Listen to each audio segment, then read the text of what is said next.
Greetings, everyone. Welcome back to the Real Work Show.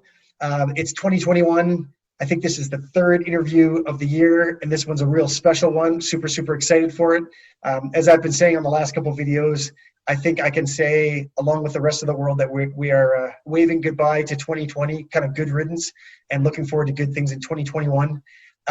Again, we're starting with a bang because we've got a phenomenal speaker, phenomenal professional with us today. Super, super excited about this, and that is Mark Hemmings. Now, greetings, Mark. Hey, Mark. You have a very good name. I appreciate that. I appreciate that. Mark and I, at least our families go way, way back. I interviewed recently his brother, Greg. Mark Hemmings is a professional photographer. He's been doing that for several decades now. We'll get a little bit more into this. I think he started with doing still photography in films and location photography. He's been doing travel photography and other professional photography since then, and even has authored a book, which we'll get into a little bit, which is iPhone photography for dummies. Super, super excited to talk with you, Mark, and I hope this is not the most stressful interview you'll ever do. But I did want to warn you, this is the lightning round. So the success rate for this interview is not very good, but we'll be pulling for you. I'm looking for 100%. All right. Just do your best. That's all we ever asked of you. It's going to be 15 questions in 5 minutes. We're going to hammer Mark Hemmings about everything about work as a photographer and see what we can learn. Okay, Mark, I'm going to start the clock. Okay. Let's get started. What drew you into photography? Yeah, a trip to Japan from UNB, my university. They sent me there to work. Okay. And what do you like most about your work? Oh, the absolute joy of discovering new ways to be creative. Okay. And what inspires your specific photography? My peers, so that would be anyone who I know or know via Instagram or whatever. And also my own desire to be better than I was yesterday, metaphorically speaking. And in actual reality, I do compete against myself. Very cool. What's something that causes stress in your work?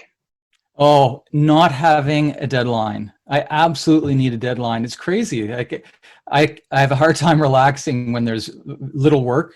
I need the deadline. Right. Okay. What's a favorite photo or a favorite photo shoot that comes to mind? Well, my favorite photo shoot in my whole history was my introduction to walking through the Damascus Gate in Old Jerusalem. Wow. I was totally unaware of what I would expect. I walked into another world. It was totally mind-blowing, the old city of Jerusalem. Wow. Yeah, that's on my bucket list for sure. Mark, what's your personal why? If someone says, why does Mark do what he does? What would you say? Well, it's twofold. Probably the first important one is it's all for me. Okay. That would be the creative side. But the giving side to the world is that I love to share my knowledge. And that's why on Instagram, every single day almost, I give a free photography lesson. Wonderful. What motivated you to author a book on photography? Well, I was asked. Okay. That's an easy answer. Perfect. Perfect. What's one way that your work has changed because of COVID? Well, I'm not traveling. So right now, currently at this very moment, I would be nearing the end of my Japan trip, getting ready to fly to Mexico. Wow. Okay. What kind of person would be great at your type of work? Someone who is very, very diligent with regards to staying creative. Now that's flexing your creative muscles, but the other side is actually enjoying the process of marketing, business, and online strategy. Interesting.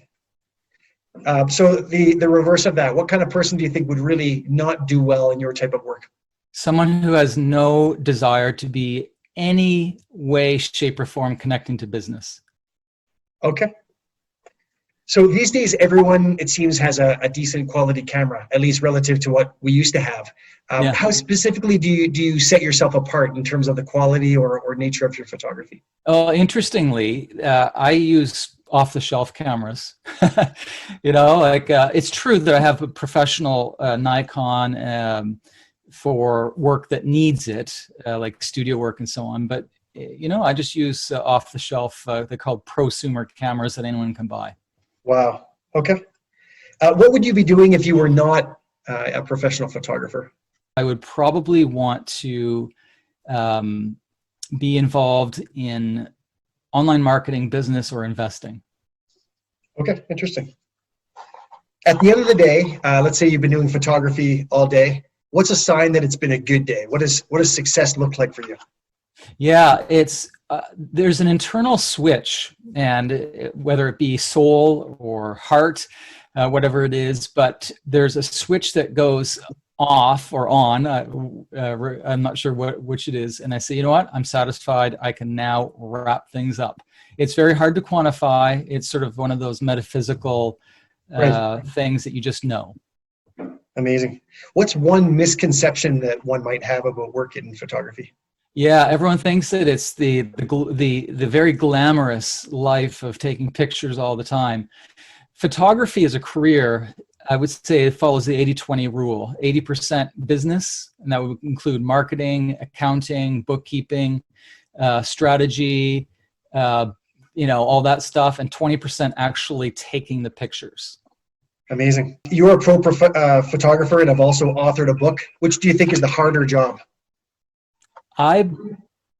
Because I love writing, I must say that the book writing process was really easy for me. Okay. So I would have to say that it's probably harder to do technical photography, like with a lot of lights and you know, big shoots. Very cool.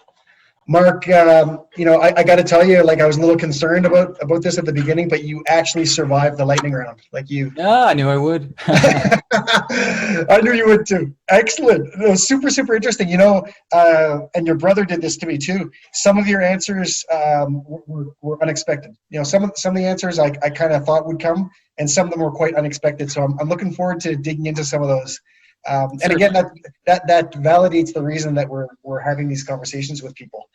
You know, if you look at the name of the show, we want to expose the real work, not just what people think it is. So you're already helping us do that. Good. Thank you, sir. So for everyone, please don't forget to tune in to the extended interview that we'll be entering into in a second with Mark Hemmings. Thanks so much, Mark. Of course.